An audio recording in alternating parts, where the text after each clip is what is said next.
여러분, 청년들 사이에 유행하는 표현 중에 여기는 어디, 나는 누구, 이런 표현이 있어요. 여러 매체에서 심심치 않게 요즘 이 표현이 많이 등장을 합니다. 하도 유명해진 그런 유행어가 되다 보니까 인터넷 백과사전에도 그 뜻이 나오더라고요. 여긴 어디 나는 누구, 이 말은요, 어떤 사람이 주변의 정황이 어떻게 되어 있는지를 모른 채 넋을 놓고 있는 상황을 빗대어 사용하는 말이라고 해요.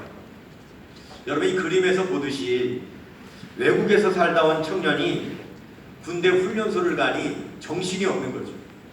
그래서 여긴 어딘가, 나는 누군가 하면서 당황해하는 그 순간을 표현할 때 우리가 요즘 이 표현을 종종 씁니다. 여러분, 이 표현이 청년들 사이에서 유행을 하게 된 그런 이유는 지금 이 청년들이 어디로 가야 할지, 내가 무엇을 해야 할지, 어떻게 살아야 될지 모르기 때문에 그래요. 그래서 여러분, 책도 나왔습니다. 여긴 어디, 나는 누구.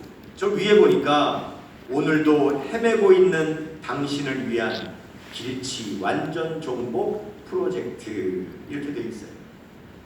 여러분, 그런데 여긴 어디, 나는 누구라고 하는 이 질문은요, 최근에 만들어진 질문이 아닙니다. 여러분, 고대 철학자들도 여기는 어디인가, 나는 누구인가 라고 하는 인간 존재의 그런 궁극적인 질문을 항상 해왔습니다.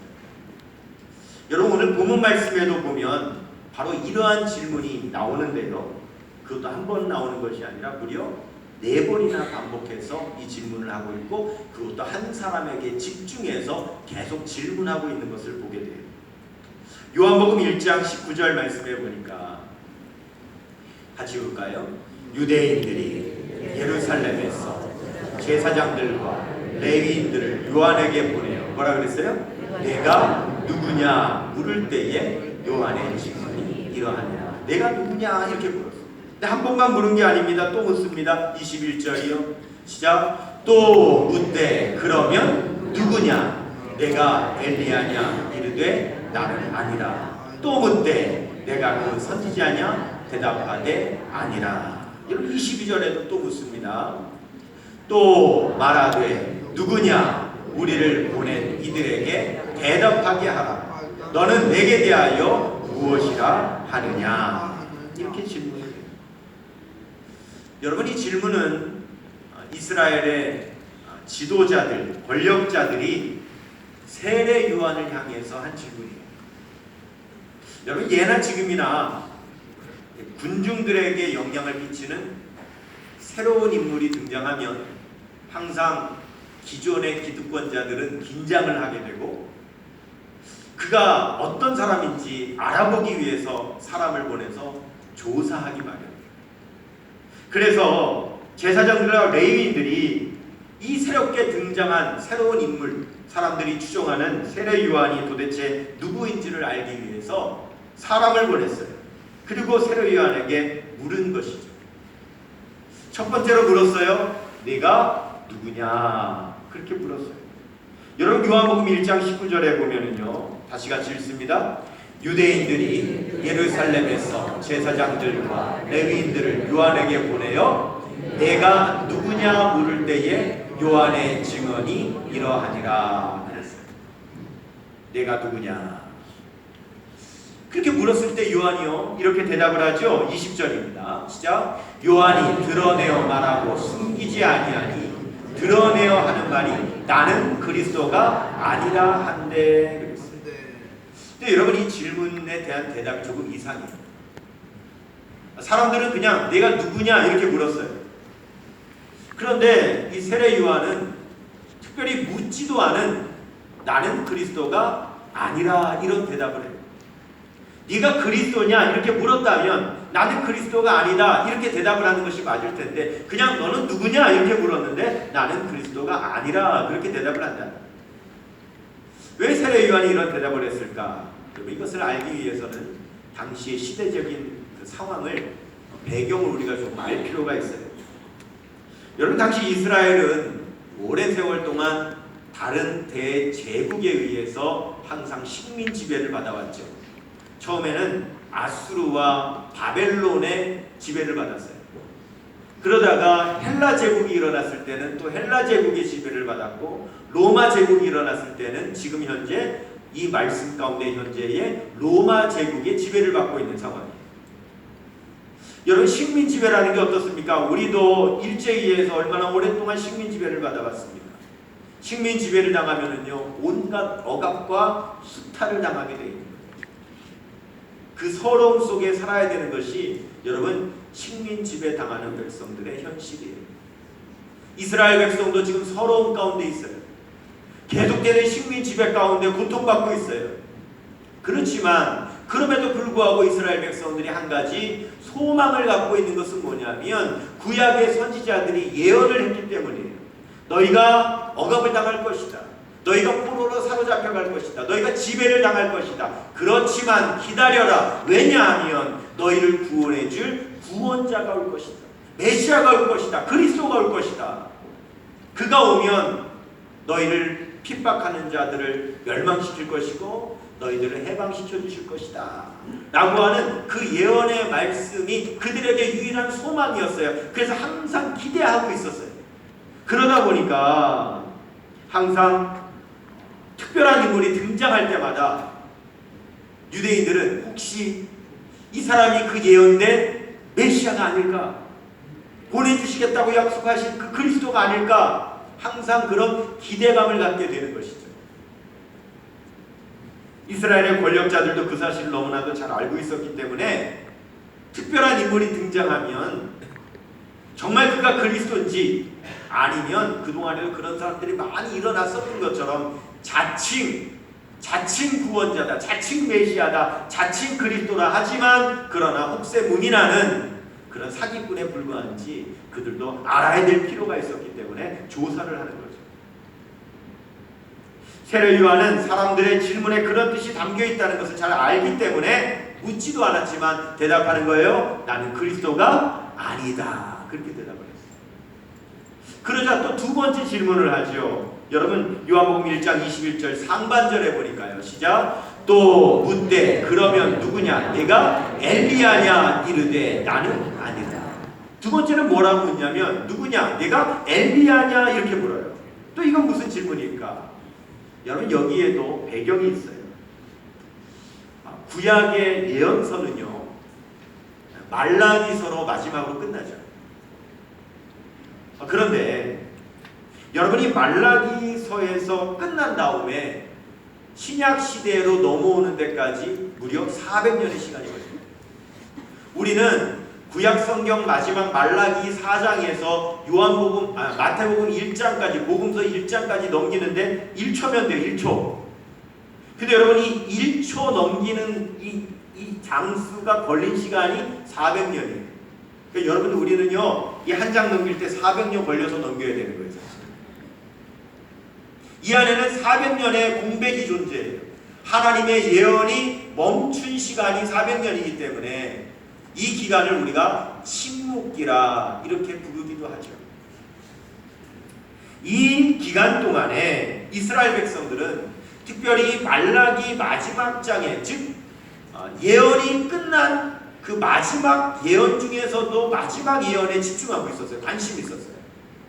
말라기에 보면 마지막에 이런 예언이 있습니다. 말라기 4장 5절에서 6절 말씀에 보면은요, 시작. 보라, 여호와의 크고 두려운 날이 이르기 전에 내가 선지자 엘리야를 너희에게 보내리니 그가 아버지의 마음을 자녀에게로 돌이키게 하고 자녀들의 마음을 그들의 아버지에게로 돌이키게 하리라. 돌이키지 아니하면 두렵건대 내가 와서 저주로 그 땅을 칠까하노라 하시니라. 아멘. 여러분, 구약의 예언 중에 마지막 예언이 뭐냐면 엘리야를 보내주겠다라고 하는 예언이에요.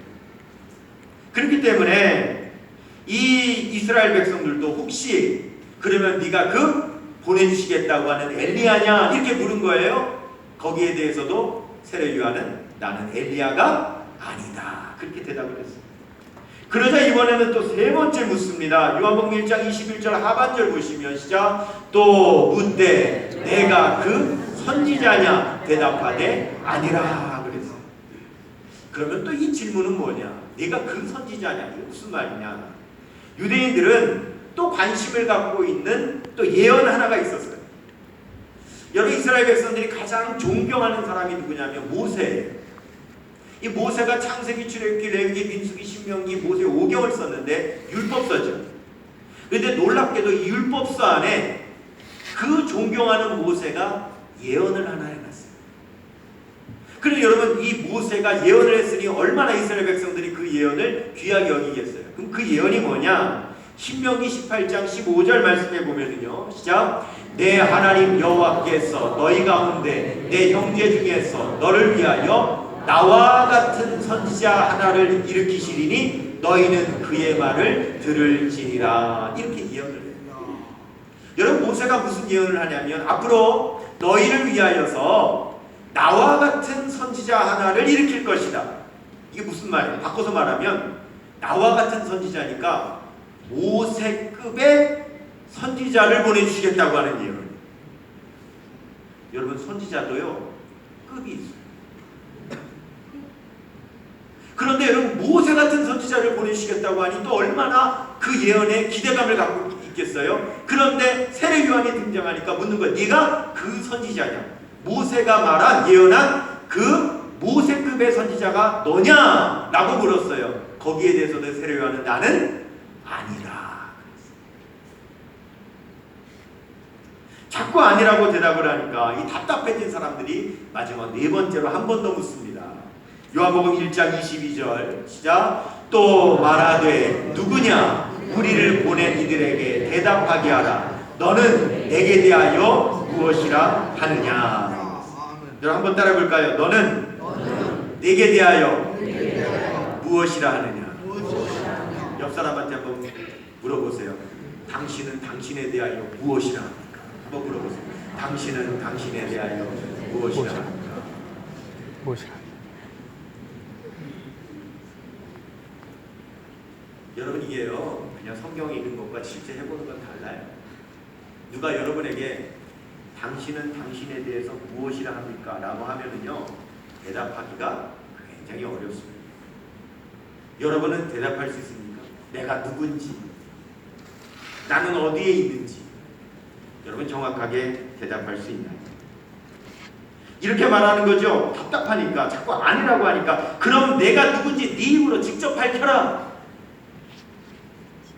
이에 세례 요한이 이렇게 대답을 하죠. 요한복음 1장 23절입니다. 시작. 이르되 나는 선지자 이사야의 말과 같이 주의 길을 곱게 하라고 광야에서 외치는 자의 소리로라 하니라. 여러분 제가 오늘 이 말씀을 묵상하면서 이 세례 요한의 대답 속에서 이런 깨달음이 오더라고요. 내가 누군지 아는 것도 중요한데요. 내가 누가 아닌지 아는 것도 참 중요합니다. 세례 요한은 3번이나 나는 아니라 그랬어요. 나는 그리스도도 아니고 나는 엘리야도 아니고 나는 모세급의 선지자도 아니다 그랬어요. 그리고 지금 마지막 4번째 질문에 나는 누구라고 대답하고 있어요. 세례 요한은요 2가지를 다 알고 있었어요. 뭐요? 내가 누군지도 알고 있었고 내가 누가 아닌지도 알고 있었어요.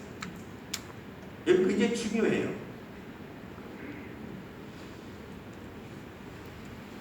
어떤 성도님이 목사님을 찾아왔어요.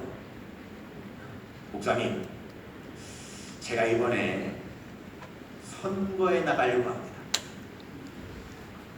하나님의 뜻인지 아닌지 알려주십시오.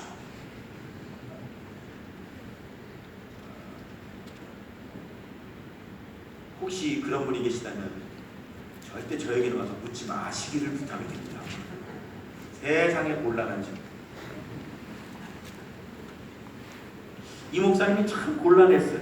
왜 곤란했느냐? 사실 이 목사님 미리 알고 있었어요. 누구를 통해서? 그 부인을 통해서. 부인이 먼저 찾아왔거든요. 부인이 먼저 찾아와서 상담을 했어요. 부인이 하는 말이 자기 남편이 자꾸 선거에 나가려고 한다는 거예요. 부인이 극구 말리는데도 남편이 말을 듣지 않는다는 거예요. 그리고요, 이 목사님이 그 얘기를 듣고 그 정치 세계를 잘 알고 있는 다른 사람을 통해서도 이미 얘기를 다 들어놓은 상태였어요.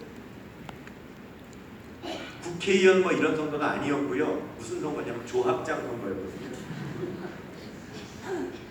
그 세계에 대해서 미리 알고 있는 사람한테 물었어요. 그래서 물었더니 그 사람이 하는 말이, 이 성도님은 출마해야 상대편 후보자에게 인지도에서 상대가 안 된다는 거예요. 안 된다는 거예요. 안 된다. 상대도 안 된다. 그 얘기를 이미 다 듣고 있는데 찾아왔어요. 제가 이번에 선거에 나가려고 하는데 하나님의 뜻을 알려주십시오. 나가도 됩니까? 안 됩니까? 목사님이 성도님에게 물었어요. 선거에 나가시는 이유가 뭡니까? 이렇게 대답을 해요. 네, 사실 저는 사실 나가고 싶지가 않은데, 많은 사람들이 하는 말이 지금 사람이 더 이상 재선해서는 안 된다고 불평 이만저만이 아닙니다. 지금의 이 상황을 바꾸려면 저밖에는 대안이 없다고 다들 난립니다. 제발 제가 나와서 이 난관을 타게 해달라고 사정을 합니다. 그래서 어쩔 수 없이 지금 나가게 됐습니다. 제가 등 떠밀리고 있습니다. 어떻게 하면 좋겠습니까?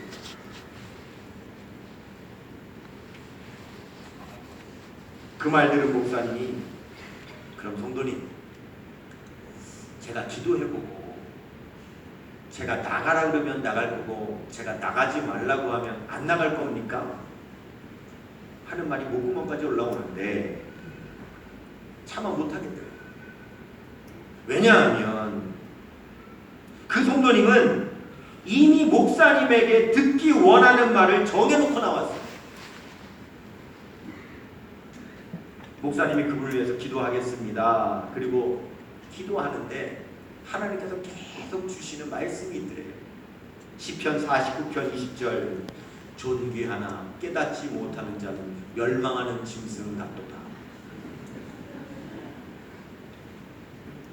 결국 그 성도님은 선거에 나갔습니다. 형편없는 득표로 낙선했어요. 그런데 자기가 받은 표수가 정말 얼마 되지 않았기 때문에 목사님이, 성도님들이 도와주지 않았다고 결국 교회도 나오지 않게 되었다고. 내가 누군지 아는 것도 중요하지만 내가 누가 아닌지 아는 것도 중요합니다. 세례 요한은 자기는 그리스도도 아니요 엘리야도 아니요 하나님께서 보내시겠다고 약속하신 모세급의 선지자도 아니라 그랬습니다. 요한은 자기가 누군지 정확하게 알고 있었어요. 여러분 이거 아십니까? 내가 누군지를 알면 내가 해야 될 것을 알고요, 내가 누가 아닌지를 알면 내가 하지 말아야 될 것도 알 수 있어요. 세례 요한은 아무리 사람들이 그를 따라다니면서 당신이 그리스도요, 당신이 엘리야요, 당신이 모세급의 선지자요라고 지켜 세워도 그는 전혀 요동하지 않았어요. 그 명성을 등에 업고 다른 일에 뛰어들지 않았어요. 세례 요한은 묵묵히 요단강에서 세례를 줄 뿐이었어요.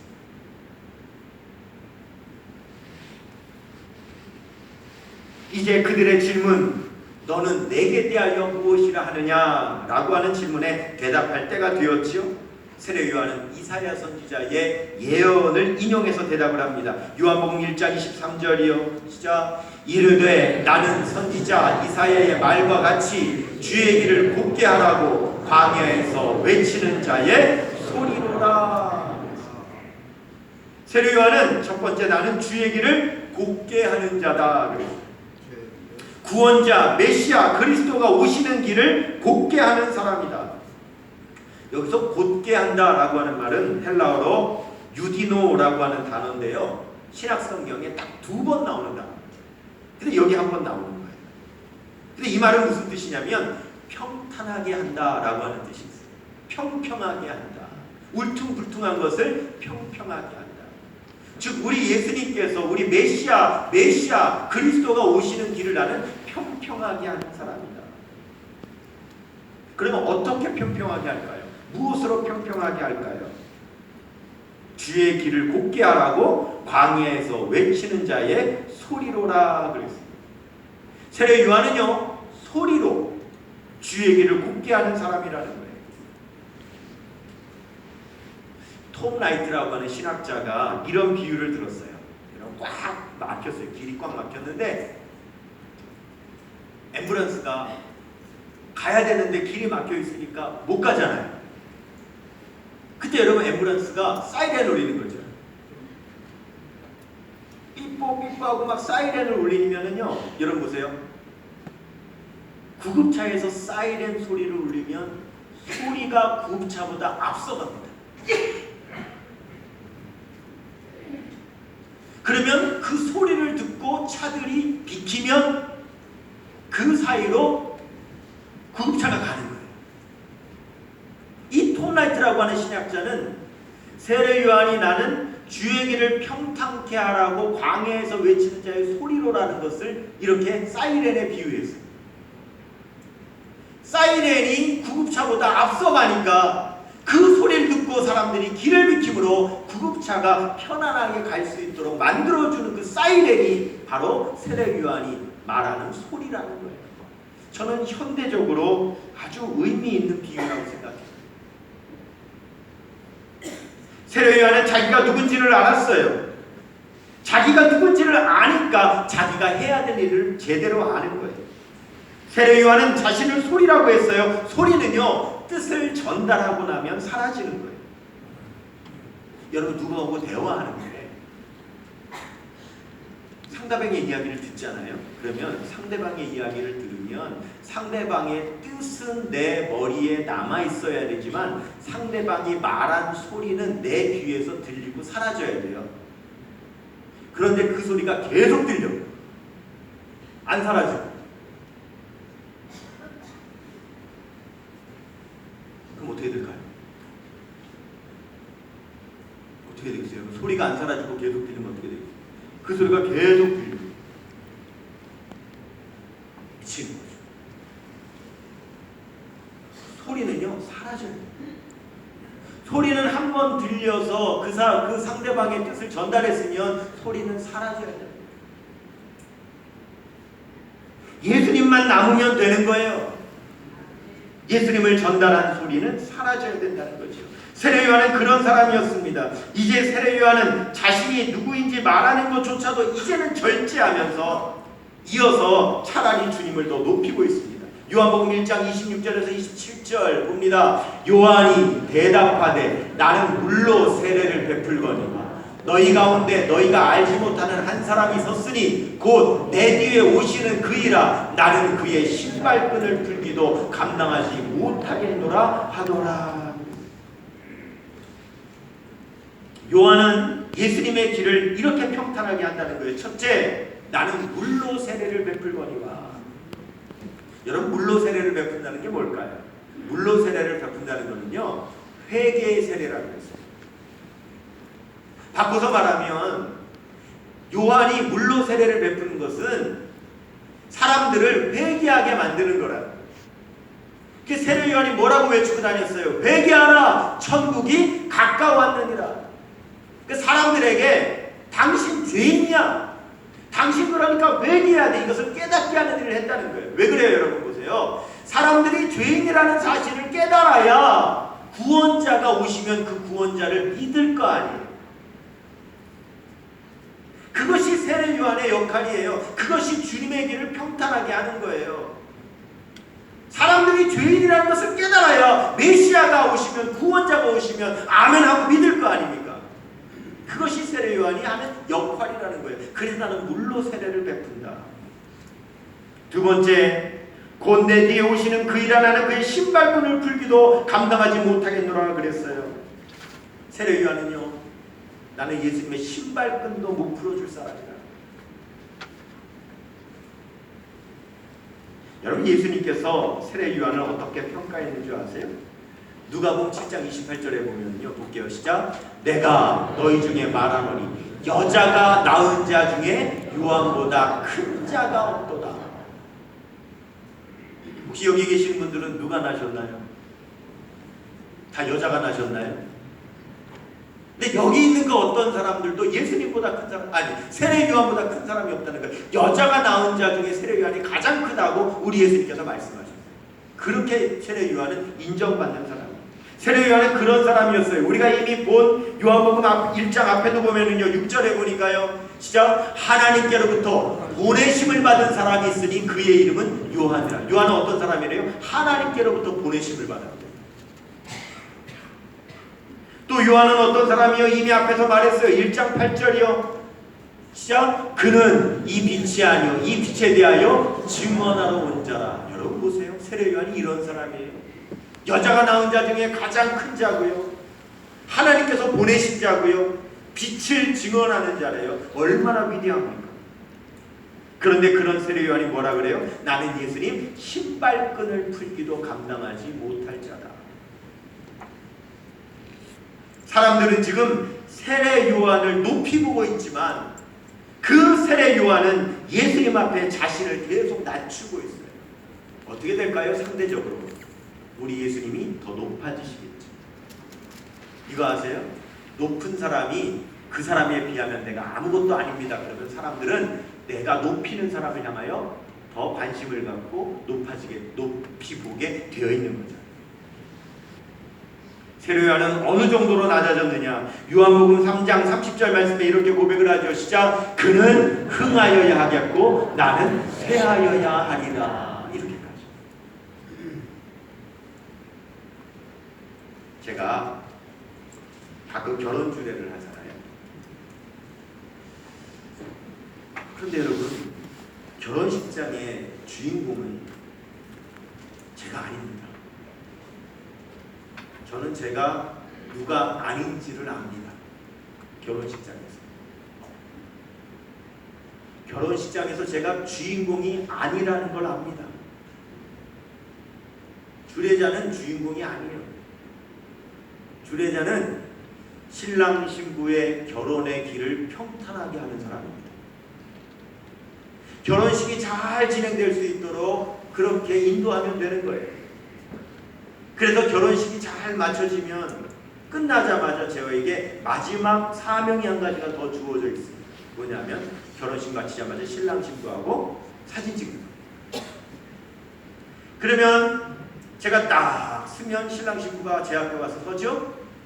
그럼 저 앞에서 사진사가요, 신랑 신부한테 온갖 소리를 다 합니다. 좀 더 가까이 붙으세요. 고개를 약간 돌리세요. 좀 웃으세요. 어떻게 되지 신랑 신부가 예쁘게 나오게 하려고 사진사가 온갖 주문을 다 합니다. 근데 저한테는 암만 안 해요. 알아서 하라는 거예요. 저는 그냥 신랑 신부 사진 찍는데 뒤에 서 있는 뒷 배경이에요. 근데 저에게는 전혀 이래라 저래라 아무 말 안 하는 사진사가 저는 하나도 안 섭섭해요. 왜요? 그게 제 역할이에요. 거기서 저는 빛날 필요가 없어요. 여러분, 신랑 신부하고 사진 찍는데 제가 좀 빛나려고요. 신랑 신부 앞에 있는데 제가 이런 사진 찍으면 되겠어요? 그냥 저는 목석처럼 서 있으면 되는 거예요. 그 앞에 신랑 신부가 아름답게 나와야 돼요. 최고의 주례자는 자신의 역할을 잘 알고 그 역할을 잘 해낸다. 그게 최고의 주례자예요. 여러분, 교회는요, 어떤 교회가 최고의 교회냐? 교회가 해야 될 사명을 알고 그 사명을 감당하는 교회가 최고의 교회예요. 아멘. 어떤 교회가 최고의 교회냐? 교회가 하지 말아야 할 것을 알고 하지 말아야 할 것을 하지 않는 교회가 최고의 교회예요. 교회는 주님의 길을 평탄하게 하는 세례 요한과 같고 말씀이신 주님의 뜻을 세상에 전하는 소리와 같아요. 혹시 저와 여러분이 세상에서 높아짐을 받는 일이 생긴다면 그 높아짐은 예수님을 높이는 발판이 되어야 돼요. 우리 포항성결교회가 세상에서 높아짐이 있다면 그 높아짐 역시 예수님을 높이는 발판이 되면 되는 거예요. 내 존재와 내 사명을 알고 어디로 가야 할지 무엇을 해야 할지를 알고 그렇게 사는 기독교인이 진정한 행복한 그리스도인인 줄 믿습니다. 이 시간에 우리 함께 찬양 부르기를 원하는데요. 우리 다 같이 자리에서 일어나셔서 비바람이 앞길을 막아도 나는 가리 주의 길을 가리